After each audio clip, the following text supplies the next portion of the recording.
Gunung Semeru adalah gunung tertinggi di Pulau Jawa. Gunung ini menjadi salah satu destinasi favorit bagi para pecinta alam, khususnya pendaki gunung di Indonesia. Gunung yang berada di area pegunungan Tengger ini tingginya mencapai 3.676 meter di atas permukaan air laut. Walaupun gunung ini aktif, para pendaki masih sangat antusias untuk menaklukkan gunung ini. Gunung ini memiliki panorama alam yang sangat indah, ditambah ada beberapa danau cantik yang ada di trek pendakian. Di balik keindahan Gunung Semeru terdapat beberapa misteri yang sampai saat ini belum terpecahkan. Berbagai cerita mistis dan aneh sering dialami oleh para pendaki. Dan berikut adalah 9 misteri yang ada di Gunung Semeru. Yang pertama adalah kisah tentang Mbah Dipo, yang konon dulunya adalah juru kunci dari Gunung Semeru. Hampir semua gunung di Indonesia memiliki juru kunci.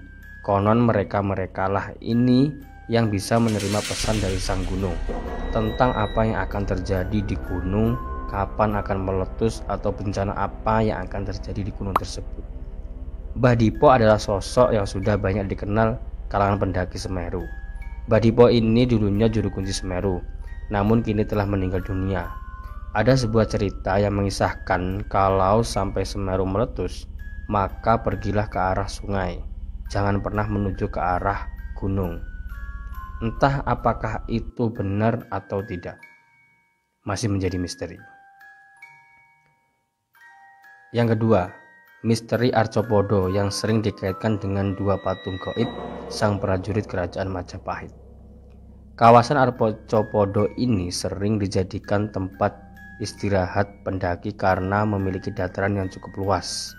Menurut cerita yang beredar, di area ini terdapat dua patung prajurit dari kerajaan Majapahit yang cuma bisa dilihat oleh orang yang punya mata batin.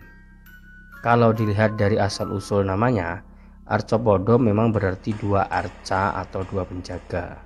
Banyak pendaki yang mengaku pernah melihat dua patung ini, namun kebanyakan selalu melihatnya dalam ukuran yang beda. Ada yang bilang seukuran anak kecil, ada juga yang bilang seukuran raksasa.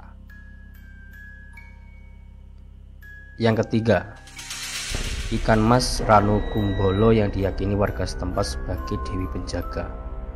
Ada larangan yang menyatakan bahwa setiap pendaki yang naik Gunung Semeru tidak boleh memancing atau menangkap ikan mas yang ada di Danau Ranu Kumbolo. Sebab menurut keyakinan para warga setempat, ikan mas ini adalah penjelmaan dari para dewi yang memang ditugaskan untuk menjaga kawasan Ranu Kumbolo. 4. Mitos keberadaan Dewi Penunggu Ranu Kumbolo. Konon sering muncul penampakan Dewi dengan memakai kebaya kuning. Mitos tentang ikan mas penunggu Ranu Kumbolo berlanjut dengan cerita penampakan sesosok wanita yang kerap muncul di kawasan danau ini. Cerita yang beredar, wanita ini kerap muncul dengan berpakaian kebaya warna kuning, dan kemunculannya ditandai dengan adanya kepulan asap saat bulan purnama datang.